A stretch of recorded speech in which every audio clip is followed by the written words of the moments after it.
नमस्कार, hornbill TV देख रहे हैं आप। मैं हूं आपके साथ विशाल गर्ग। बड़ी खबर का रुख करेंगे दिल्ली विधानसभा चुनाव में प्रचार प्रसार में जुटे हैं मुख्यमंत्री पुष्कर सिंह धामी। आज 4 जनसभाओं को संबोधित करेंगे मुख्यमंत्री पुष्कर सिंह धामी। दिल्ली में चुनाव प्रचार को धार देते हुए नजर आ रहे हैं मुख्यमंत्री।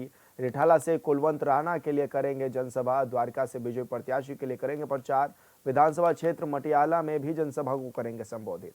दिल्ली विधानसभा चुनाव के लिए 5 फरवरी को होगी वोटिंग। तो ये बड़ी खबर आपको बता रहे हैं, जहां पर प्रचार प्रसार में मुख्यमंत्री पुष्कर सिंह धामी जुटे हुए हैं और रिठाल से कुलवंत राणा के लिए भी जनसभा को संबोधित करेंगे मुख्यमंत्री पुष्कर सिंह धामी। तो बड़ी खबर आपको बता रहे हैं, जहां पर मुख्यमंत्री पुष्कर सिंह धामी लगातार प्रचार प्रसार में जुटे हुए हैं। विधानसभा क्षेत्र मटियाला में भी आज जनसभा को संबोधित करेंगे मुख्यमंत्री पुष्कर सिंह धामी।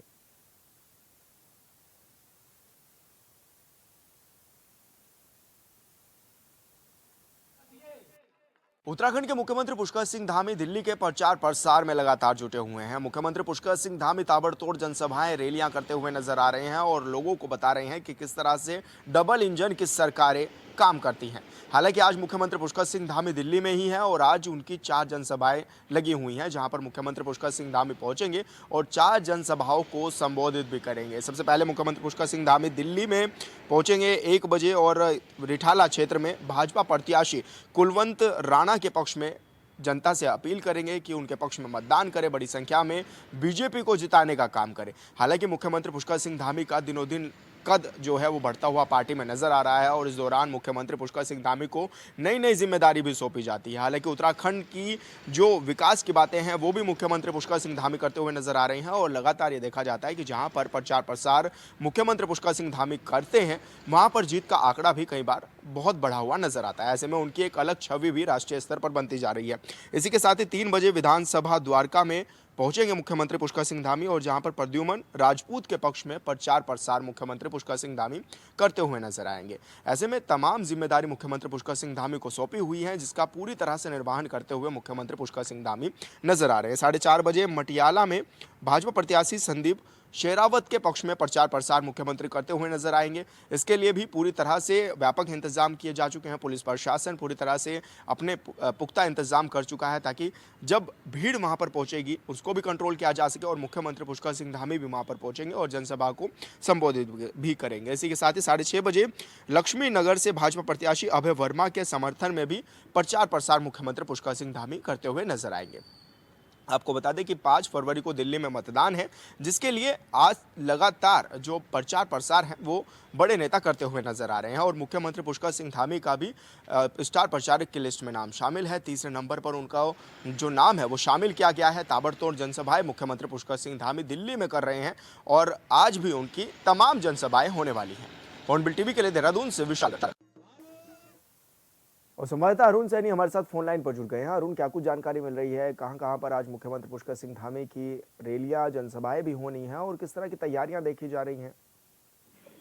जी सर, मुख्यमंत्री पुष्कर सिंह धामी लगातार दिल्ली में प्रचार प्रसार करने का काफी कर रहे हैं। लगातार मुख्यमंत्री जनसभाएं दिल्ली में कर चुका। दिल्ली में 5 फरवरी को विधानसभा चुनाव के लिए मतदान को लेकर के प्रचार प्रसार किया जा रहा है। मुख्यमंत्री पुष्कर सिंह धामी अभी तक 10 से अधिक जनसभाएं रैलियां दिल्ली में कर चुके हैं और आज भी कई कार्यक्रम मुख्यमंत्री पुष्कर सिंह धामी के दिल्ली में हो रहे हैं। 4 जनसभाएं मुख्यमंत्री की होगी और 4 जनसभाओं में मुख्यमंत्री शिरकत करेंगे और जनता को संबोधित भी करेंगे और इसी के साथ ही सरकार की जो उपलब्धियां जनता के बीच में रखेंगे और केंद्र सरकार के द्वारा जो राज्यों को योजनाएं चल रही है प्रदेशों में और इसके लिए जो बजट भी जारी किया जा रहा है, जो योजनाएं धरातल पर उतर रही है उनका जिक्र भी गया मुख्यमंत्री पुष्कर सिंह धामी करते हुए दिखाई दे रही है। इसके साथ साथ ही जो मुख्यमंत्री पुष्कर सिंह धामी के द्वारा सरकार के द्वारा अधिकारी उत्तराखंड को दिए गए हैं, यूपीसी हो या अन्य ऐसे फैसले जो मुख्यमंत्री पुष्कर सिंह धामी के द्वारा लिए गए हैं उनका जिक्र भी करते हुए दिखाई देंगे।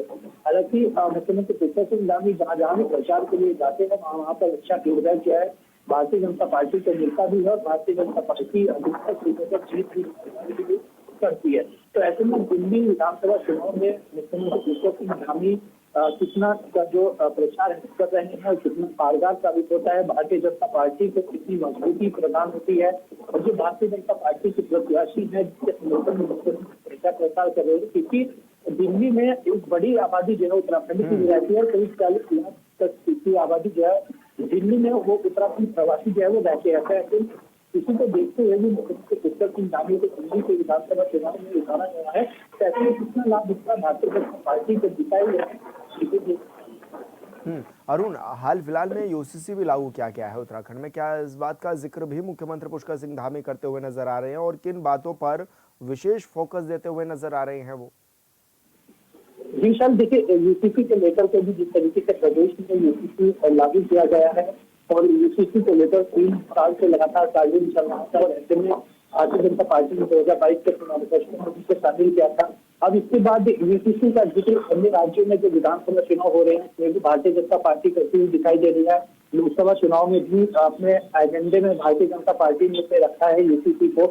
तो इस तरीके से तमाम जो है यूसीसी को लेकर के भी कार्य हो रहे हैं। जिस तरीके से उत्तराखंड में ये लागू किया गया है उसी की तर्ज पर अब अन्य राज्यों में भी ले जाया जा रहा है और वहाँ पर भी अपने मैनिफेस्टो में भारतीय जनता पार्टी को शामिल कर रही है। तो ऐसे में यूसीसी का जिक्र भी मुख्यमंत्री पुष्कर सिंह धामी करते हुए दिखाई दे रहे हैं। वैसे में तो इससे अलग भी कई ऐसी योजनाएं जो केंद्र सरकार की तरफ से चलाई जा रही है, या दिल्ली में भी जो केंद्र सरकार की तरफ से योजनाएं दी गई हैं, योजनाएं चलाई गई हैं, तो इसका जिक्र भी मुख्यमंत्री करते हुए दिखाई दे रहे हैं। बिल्कुल अरुण, आप बने रहिए हमारे साथ। आगामी बजट सत्र को लेकर विधानसभा अध्यक्ष ने प्रेस कॉन्फ्रेंस की है। रितु खंडूरी ने कहा है कि इस बार भराड़ीसैंण और देहरादून दोनों सदनों को डिजिटलाइज किया गया है।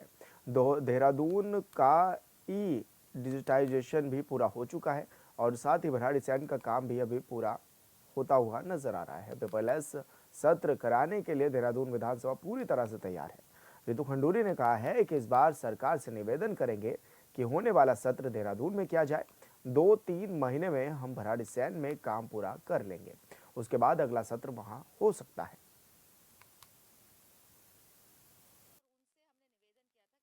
दिन की बात नहीं है, प्रोसेसेस तो काफ़ी सब 1 साल से चल रहे हैं प्रोसेसेस।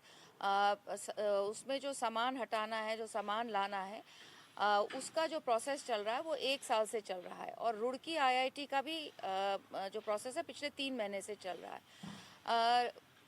एक प्रोसेस हमने सोचा यहाँ ख़त्म करते हैं, क्योंकि चारों तरफ फैलाने से फिर दिक्कत होती है। अगर गैरीसैंण भी खुला होता और इस वक्त हमारा देहरादून भी पूरा नहीं होता तो हमें दिक्कत होती। तो इस विचार से वो हुआ है, थोड़ी देरी हुई है, लेकिन अब ये चीज़ है, मैं जनता के बीच में इस चीज़ को रखना चाहती हूँ और सरकार से भी निवेदन ही करना चाहती हूँ कि वो जो टाइम हमारा थोड़ा बहुत लैप्स हुआ है उस कारण से थोड़ी देरी हुई है। लेकिन अगले जो सत्र होगा आई एम श्योर जब थोड़ा सिस्टम वहाँ ठीक हो जाएगा, हॉस्टल्स भी बन रहे हैं वहाँ पे, मीडिया सेंटर्स बन रहे हैं, तो तरह तरह की चीज़ें हो रही हैं, तो मुझे पूर्ण विश्वास है कि 2-3 महीने में हम वहाँ काफ़ी चीज़ें सुधार लेंगे। और संवाददाता अरुण सैनी हमारे साथ फोन लाइन पर बने हुए हैं। अरुण, क्या जिस तरह की तैयारियां बताई जा रही हैं कि पेपरलेस विधानसभा होगी और कार्यवाही भी अब जो होगी वो पेपरलेस होगी, तो किस तरह की तैयारियां देखी जा रही हैं? जी सर, बिल्कुल देखिए, अभी प्रदेश में बजट सत्र होना है और माना जा रहा है कि 17 फरवरी से प्रदेश में बजट सत्र जो है हो सकता है, क्योंकि 14 फरवरी तक राष्ट्रीय खेल और 14 फरवरी को राष्ट्रीय खेलों का समापन होगा। तो इसके बाद जो है प्रदेश में बजट सत्र होना है और हालांकि केंद्रीय बजट जो है आज वो आ जाएगा। इस तरीके से बजट सत्र को लेकर के भी तैयारियां जो है वो चल रही है और लगभग पूरी तैयारियां बजट सत्र को लेकर कर ली गई है।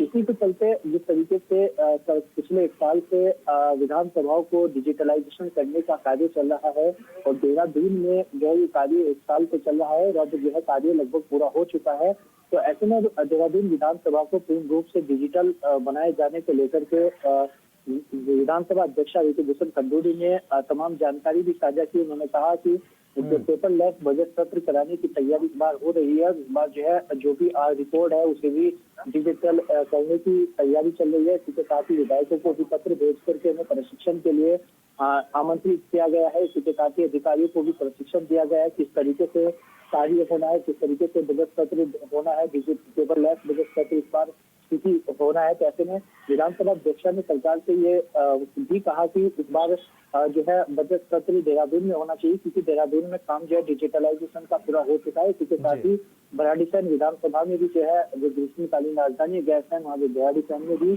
कार्य चल रहा है और वहाँ पर अभी थोड़ा समय जो है लगेगा, 4 से 5 महीने भी कार्य पूरे होने में लग सकते हैं। तो ऐसे में अगला सत्र जो है। बहुत शुक्रिया आपका तमाम जानकारी साझा करने के लिए।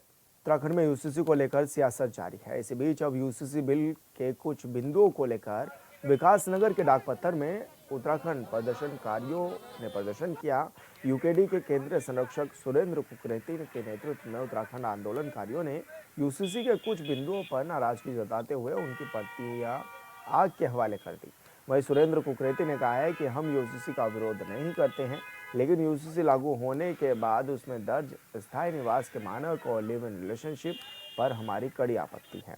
उन्होंने कहा कि उत्तराखंड देवभूमि है, प्रधानमंत्री को यहां से यूसीसी की शुरुआत न कर गुजरात से करनी चाहिए थी।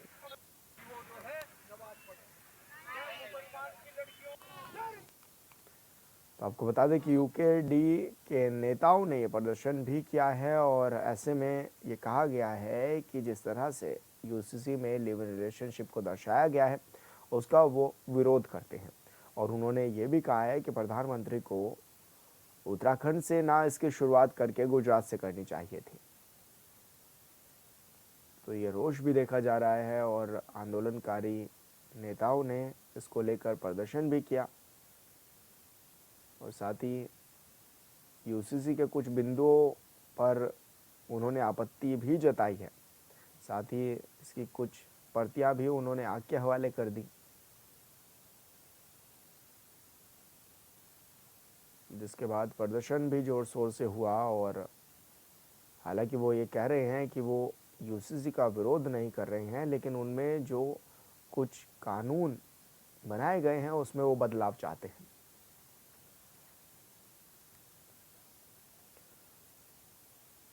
लक्सर के अकोड़ा खुर्द गांव में ग्राम समाज की भूमि पर अवैध कब्जा हटाने के लिए एसडीएम से शिकायत की गई, लेकिन कोई भी अधिकारी जांच करने के लिए नहीं पहुंचा।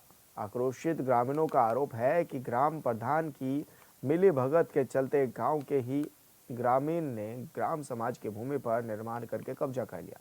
उनका कहना है कि अगर जल्द ही तहसील प्रशासन ने ग्राम समाज की भूमि को कब्जा मुक्त नहीं कराया तो सभी ग्रामीण एसडीएम दरबार में धरना देंगे।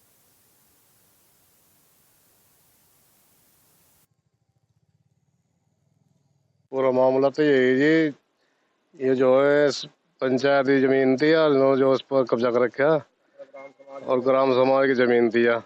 इसकी शिकायत हमने डीएम को एसडीएम को भी करी थी, तो फिर भी हटाने को तैयार नहीं है कब्जा। निर्माण हो रहा है? हाँ, निर्माण चालू जी। इस पर शिकायत तो जी डीएम को दी थी, एसडीएम को दी थी, बाकी और थाने को दी थी, हमने चकबंदी अधिकारी को दी थी। ये गाँव के ही जी प्रजापति है। मांग तो यही जी इसे हटवाया जाए, हम तो करें कि शांति पूर्वक हटवा दो, कोई दिक्कत नहीं है। इस बात हम अभी तक कुछ नहीं हुआ, लेकिन आगे जवाब भी आएगा उनका भी। पहले तो आप पत्रकार बंधुओं का धन्यवाद, आप लोग यहाँ आए। बात यह है कि ग्राम समाज की भूमि है, ग्राम समाज का मामला है। मेरे ही द्वारा इसमें पहले शिकायत की गई थी, अब से एक 1.5 माह पहले। उस पर जांच कमेटी आई थी चकबंदी में, मेरा गाँव चकबंदी विभाग की, जिसमें कानून को पटवारी तहसीलदार सब लोग मौजूद थे। उन्होंने उक्त जो कब्जा धारक व्यक्ति है उसे हटाने के लिए कह भी दिया था, लेकिन वो ग्राम प्रधान जो बसंती देवी, उसका जो पति है पवन, उसका रिश्तेदार, उसका सहायताकार, उसी के हिसाब से वो बार बार कभी रात को कभी सुबह को बार बार कब्जा कर रहा है। उल्टी दूसरा मेरा अब जोगिंदर सोनम कल्लू ने शिकायत की, बार बार रिपोर्ट कर रहा है झूठी सच्ची। और उसकी हमारे ऐसे मनसा लग रही है कि वो कभी भी लड़ाई झगड़ा भी कर सकता है, कहीं महिलाओं का आरोप भी लगा सकता है, क्योंकि कुछ नेतागण भी ऐसे हमारे गांव के जो उसके पक्ष में है, वो हमारे प्रति वो भी कर सकते। लेकिन ग्राम समाज की जमीन है और ग्राम समाज की जमीन से कब्जा मुक्त होना चाहिए। और दूसरी बात यह है कि ग्राम समाज की जो जमीन है, ये यहाँ हमारे ऐसी समाज के लोग रहते हैं, ऐसी समाज के जो लोग हैं उनकी यह भी मनसा इसमें है कि इस ग्राम समाज की जमीन जो उसका बनावे का हिस्सा वो अपनी में निर्माण कर, हम उससे कोई तकलीफ नहीं है। लेकिन जो ग्राम समाज की जमीन है जो वो होता है कि इसमें कुछ बारात घर की इन लोगों ने कुछ वो उठाई है, जिसके लिए हम ना एसडीएम साहब के यहाँ और लोगों के यहाँ भी अधिकारी जो लोग हमारे डीएम साहब उनके संज्ञान में डाल रखा है। और ये इसलिए डाल रखा है कि उस जमीन को चकबंदी चलन में हो गाँव में कि यह 1 बीघा जमीन जो भी है, 1 बीघा 10 बीसे 20 बीसे जो भी है, इसमें बड़ा घर का निर्माण इनका हो जा। हमारा ना प्रजापति ना वो कर रखा है कब्जा इस जमीन पर, और इसमें हम बारात घर बनाना चाह रहे हैं और इस पर तो कब्जा हटा नहीं रहे हैं। किसकी जमीन है? या ग्राम समाज की जमीन है जी। जी शिकायत की है जी, जमीन ग्राम समाज पंचायत की जी। प्रजापति जो वे है उनके मतलब वो कंवरपाल जी, वे उस पर कब्जा करना चाह रहे हैं। जो मतलब बंजर जमीन है उसमें वो उन्होंने घर बार बना रखे। और जी हम चाह रहे हैं कि हमारे लोगों के पास कोई भी ऐसा सर नहीं है जो हमारी बारात पड़ सके कहीं। हम और संवाददाता गोविंद चौधरी हमारे साथ फोन लाइन पर जुड़ गए हैं। गोविंद, क्या कुछ पूरा मामला है और अभी किस तरह की कार्रवाई भी हो पाई है इस मामले में?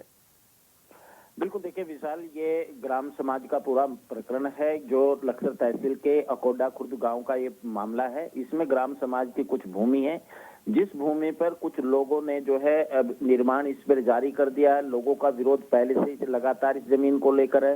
इससे पूर्व भी जो है कई बार ग्रामीणों ने शिकायत की, लेकिन जांच हुई, जांच के बाद कार्रवाई का आश्वासन यहाँ पर दिया गया, लेकिन अब फिर इस पर निर्माण जारी है। लेकिन अब ग्रामीणों ने जो है तहसील के जो है मुखिया जो एसडीएम साहब हैं और तहसीलदार साहब हैं, उनके संज्ञान में पूरा प्रकरण लाया गया है। और अब जो है कहीं ना कहीं कार्रवाई ना होने पर जो है ग्रामीण कहीं ना कहीं नाराज है। और अब ये मामला एसडीएम दरबार से लेकर डीएम दरबार हरिद्वार तक पहुंच गया है। पूर्व ग्रामीण जो है इस ग्राम समाज की भूमि को मुक्त कराना चाहते हैं। और आरोप ये भी लगाया गया है कि जो वर्तमान जो ग्राम प्रधान है उसकी सहाय पर इस जमीन को, जो बेशकीमती जमीन है, लाखों की जमीन है, इसको कब्जाया जा रहा है, इस पर निर्माण चलाया जा रहा जो है। तहसीलदार से भी बात की है और कार्रवाई का इसमें पूरा भरोसा जताया है कि जल्द इसमें एक जांच कमेटी बैठेगी। उसके जांच के बाद जो भी अग्रिम कार्रवाई होगी वो तय की जाएगी। लेकिन सवाल यही है कि लगातार जिस तरह से विशाल ग्रामीण शिकायत कर रहे हैं और अब मामला जो डीएम दरबार तक भी पहुंच गया, आखिरकार ये जांच कब होगी, कब इस पर? जी बिल्कुल गोविंद, बहुत शुक्रिया आपका तमाम जानकारी साझा करने के लिए। पिथौरागढ़ के स्पोर्ट्स कॉलेज में नोडल ऑफिसर सचिव उत्तराखंड शासन और जिला अधिकारी ने राष्ट्रीय खेलों का शुभारंभ किया। इस दौरान सांस्कृतिक दलों ने भव्य प्रस्तुतियां भी दी हैं। इस अवसर पर पहुंचे खिलाड़ियों का स्थानीय पारंपरिक तरीके से तिलक लगाकर पुष्प वर्षा कर उनका स्वागत किया गया। इस दौरान जिलाधिकारी ने खिलाड़ियों से परिचय लेते हुए उनके साथ सेल्फी भी ली। कई वेट कैटेगरी में हुए बॉक्सिंग मैचों में पुरुष और महिला वर्गों में कुल 18 मैचों का आयोजन हुआ, जिसमें महिला वर्ग के 8 मैच और पुरुष वर्गों के लिए कुल 10 मैचों का आयोजन हुआ है।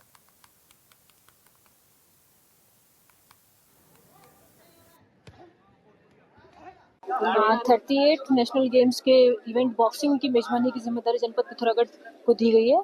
इसी क्रम में कल फोर्स की ब्रीफिंग करके यहाँ पे लगभग 400 के अराउंड पुलिस बल की तैनाती की गई है, जो संपूर्ण जो अकोमोडेशन के प्लेसेस से लेकर के वेन्यू तक की सुरक्षा की चाक चौबंद उसमें अपनी ड्यूटी पे नियुक्त रहेंगे। इसके अतिरिक्त 2 सीओ साहिबान को भी इसमें नियुक्त किया गया है, जो संपूर्ण सुरक्षा व्यवस्था के प्रभारी रहेंगे। इसके अतिरिक्त हमारे द्वारा क्यूआरटी व इवन वेन्यू सुरक्षा के लिए भी पीएससी डिप्लॉय की गई है। विभिन्न चरणों में ड्यूटी डिप्लॉय की गई है। साथ ही रूट बहुत ज्यादा लंबा है, जिसके दृष्टिगत पर्याप्त संख्या में रूट पे पुलिस बल तैनात है। सर काफी अच्छा रहा और हमारे कोचिंग हमें जो मेहनत की है उसका हमको मिल रहा है। हमने अच्छी प्रैक्टिस की है, हमारी कोचिंग हमें बहुत मेहनत की है, तो आगे भी मैं चाहूंगी कि आगे भी अच्छा रिजल्ट होगा। मैं पिथौरागढ़ की हूँ, मैं पिथौरागढ़ की तरफ से बिलोंग करती हूँ। अभी तो मेन तो अभी नेशनल गेम्स में गोल्ड लाना है, फिर उसके बाद आगे भी इंटरनेशनल लेवल तक जाना चाहती हूँ। आज मेरी फर्स्ट फाइट थी तो वो अच्छी गई, मैं उसमें जीत गई हूँ। और अभी आगे लगभग हमारी टोटल 4 फाइट होनी है, 3 और बाकी है। तो उसमें बस यही है कि आज थोड़ा फर्स्ट दिन था तो थोड़ा सा हाई एल्टीट्यूड पे आके यहाँ पे थोड़ा स्टेमिना का भी दिक्कत हो रही थी, लेकिन आगे फाइट खेलेंगे तो बॉडी वैसे ढल जाएगी, तो आगे बस बेस्ट करना है अभी। डोईवाला शुगर मिल में मृतक कार्मिकों के आश्रित परिजनों को उत्तराखंड सरकार में कैबिनेट मंत्री प्रेमचंद अग्रवाल ने रोजगार उपलब्ध कराते हुए नियुक्ति पत्र प्रदान किए हैं। उन्होंने कहा है कि बीजेपी सरकार सबका साथ, सबका विकास, सबका विश्वास को लेकर आगे बढ़ रही है। इसी दिशा में सरकार में शुगर मिल के मृतक आश्रितों को नियुक्तियां भी प्रदान की हैं। उन्होंने कहा है कि प्रदेश की बीजेपी सरकार किसानों और कर्मचारियों के लिए विकास के लिए प्रतिबद्ध है।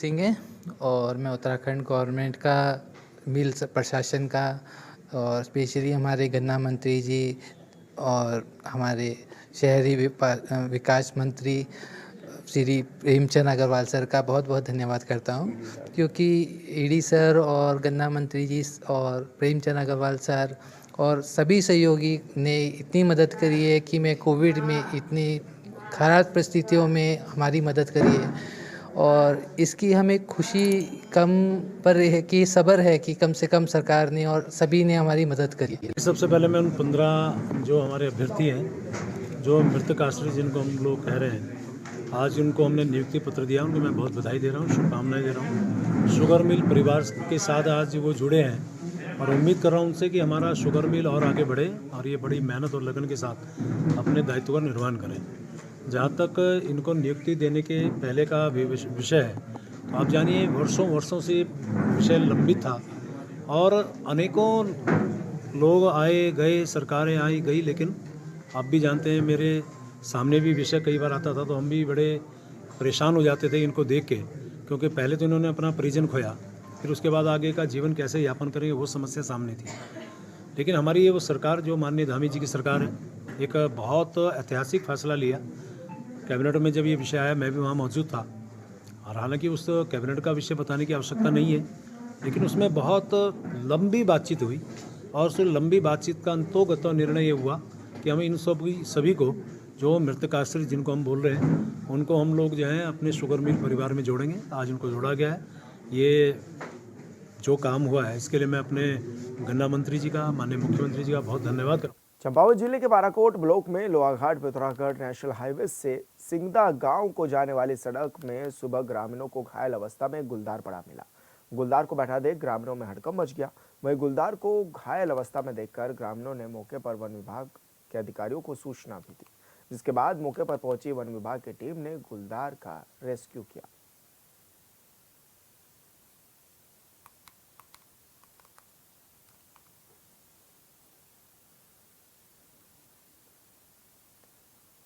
और फिलहाल इस बुलेटिन में इतना ही। आप देखते रहिए हॉर्नबिल टीवी। नमस्कार।